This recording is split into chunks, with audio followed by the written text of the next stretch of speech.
With 4 million sounds, what will you create? Take the free trial today.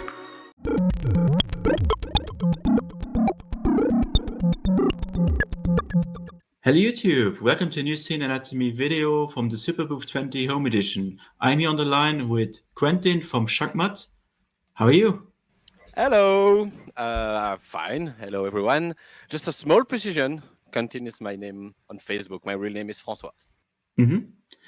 Shakmat is a company from? Belgium, Brussels. Ah yeah. Shakmat, you develop modules, but I think you started with very, let's say, creative modules that gives you more rhythmic stuff and others. So what is your main idea to making modules? Do you put them from your side of making music, or is it more from customer feedback, or how do you come to the ideas? The initial impulse is always coming from one of my needs. I'm part-time doing Shakmat and part-time playing music, actually. I think both activities are feeding like each other. Making music allows me to understand what I need, what maybe other people need. So it always starts with something I need for myself. Like for the fabric hook, I want to tap something on beat and then record it simply. And when I first developed my idea, I tried to have some empathy on people use with instruments, you know. So maybe this guy is more into randomness than me. We should like more develop something random.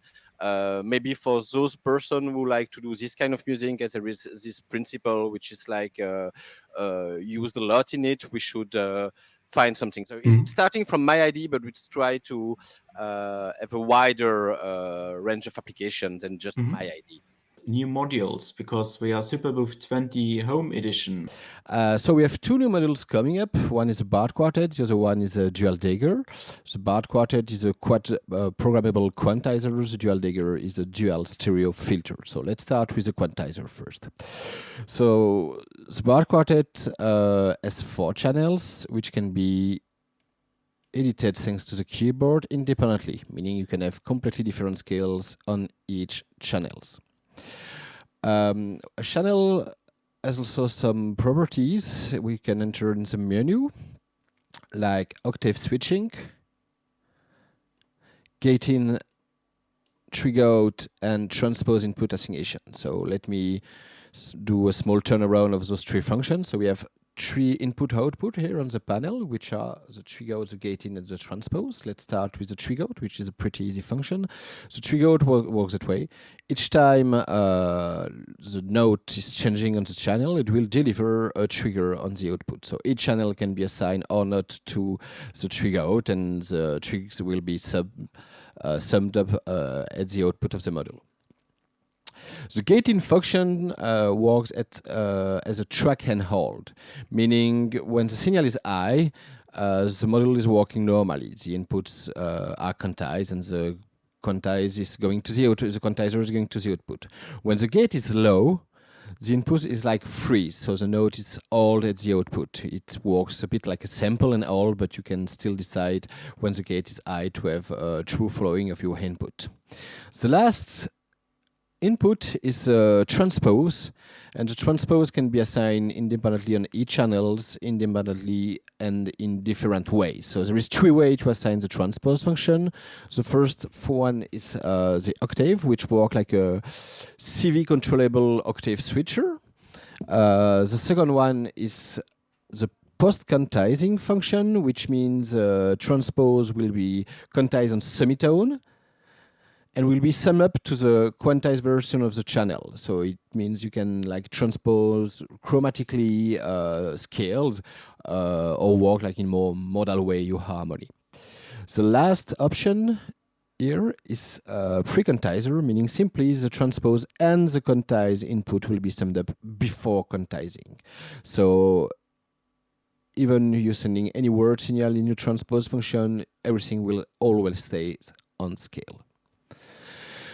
What makes Bard Quartet quite interesting is you can also choose to group together the channels and still edit the scale, but you have an independent scale setting. Up. Like this, sorry. And let's say, you see, I have no C on each channel. I can decide to change the scale, and as you can see, each channel follows a scale change. The harmony function allows to set everything I explained until now differently on 8 positions of the harmony potentiometers. Meaning you can make harmonic progression, chords, and very stuff like that, like custom harmony and chords that you can change with the potentiometer and the CV input. So let's go and make a small turnaround of this. So I'm just listening right now to the first channel, which is tricked by the 4-bit through, sequenced by the Harlequin's context. So coming from the twin wave and going to the Gemini. So let's add the second channel.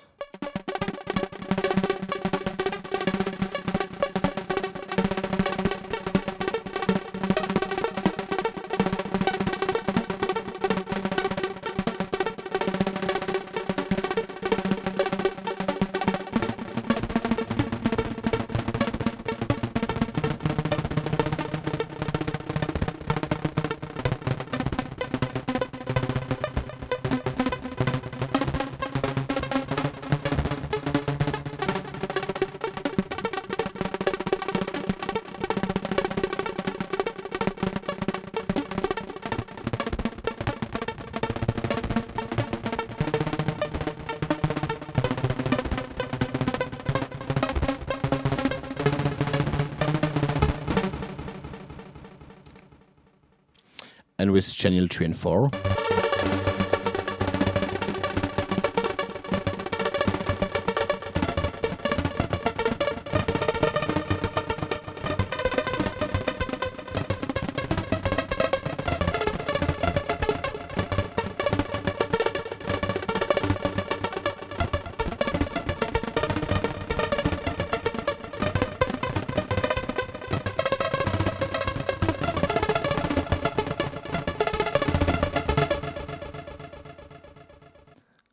Last option we have is written slot here, but it's a prototype panel, and it should be actually be written detune or mutune. It means you can choose every note. Like let's say, for example, we're now working on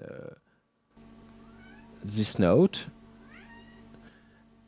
and you can simply choose this note and untune it. So.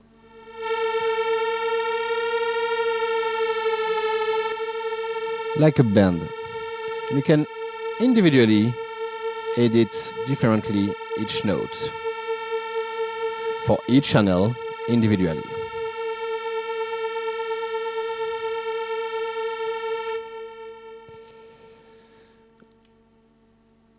Last thing is you have a non-volatile memory. When pressing on those 2 buttons, you can store up to 10 different harmonic configuration, meaning you have 80 harmonic configuration storable in this non-volatile memory and easily recallable thanks to those 2 buttons and load and store here. The 10 slots are accessible with the other keys. The other module is a Dual Dagger, which is a stereo dual filter, meaning you have a high pass and a low pass on a stereo signal, meaning you have 4 filters inside this little module. Let's listen to it. Let's, for example,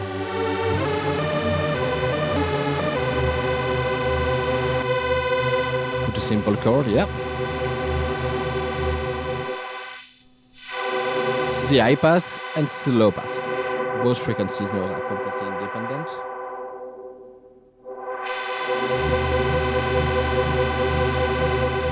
Those 2 trimmers allows to simply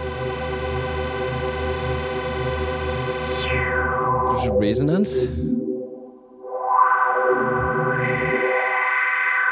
Resonance is a CV compensation,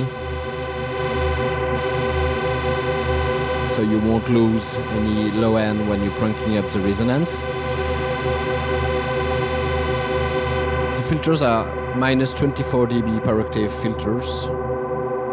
So you have a real bandpass with 2 times 24 dB per octave slope. We also have 2 CV inputs with 2 dedicated trimmers to trim the CV. So there is a bandpass option available. It means now the low pass frequency is following the high pass frequency, so you create a bandpass with a base frequency and the width. It's a bit the same function as you have in the filter in Electron machines like the Octatrack. Last function is a pan function with a pan input, a CV, attenuator, and a trimmer for manual panning. So the pan will actually unlink the filter frequencies, like the left and right filters. So the model is delivered with a pretty high trimming on each side of the, like on every filter, meaning you have same cutoff frequency, same gain, and same resonance for a given position on the knob on each channel left, right. But you can decide to unbalance those settings with this input. And for example, let's go to the low pass, and you can unbalance. What it makes is when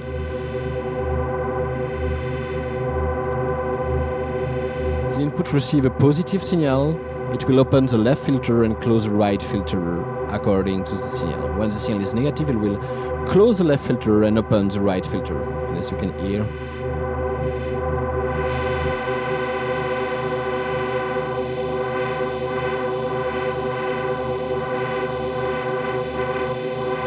You can decide also to assign it to the high pass.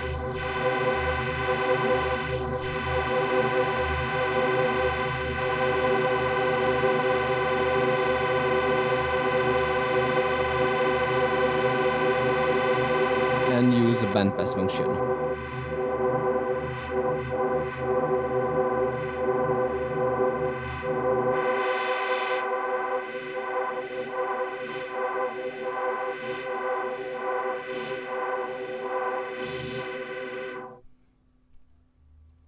I think that's pretty it for today. Just the last thing.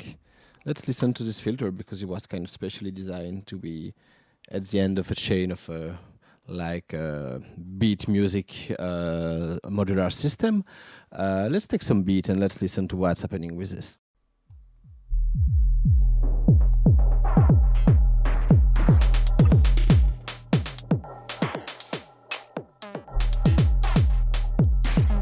And as you can hear, when we're cranking up the resonance, we're not losing any low-end signal.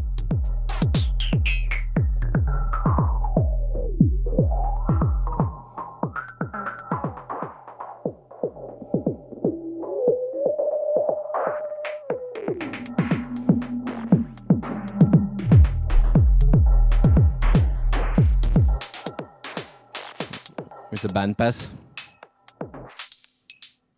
A very narrow band. Larger band. With independent resonance on each slopes. So lots of resonance on low pass, not on the high pass.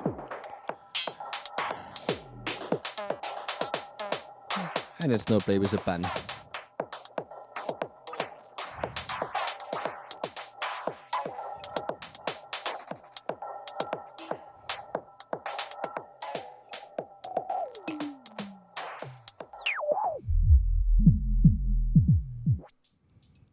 And both modules will coming to the market very soon, or how long? So we still have other modules in the pipe to be released. One you are released next week. They should be released like since 1 month, but because of what's happening right now, it's difficult to ship and this kind of stuff. So next week is the one you are going to be shipped.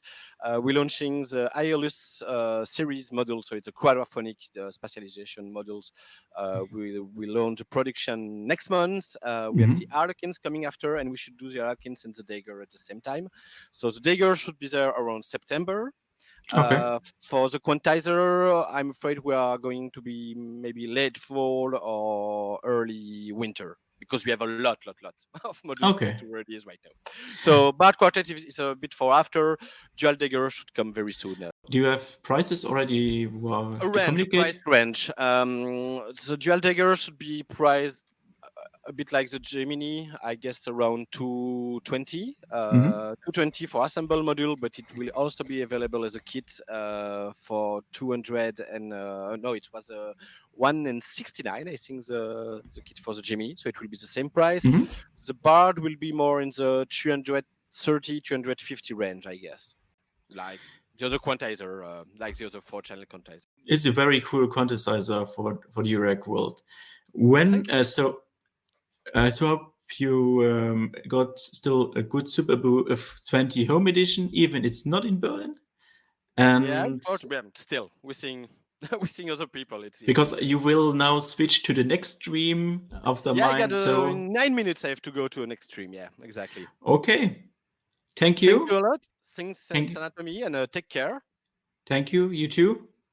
Thanks. And hope to see you then next year, hopefully at Superbooth 2021. Our booth is already reserved. We will be there. Okay. Nice. Thank you. Thank you. Bye-bye.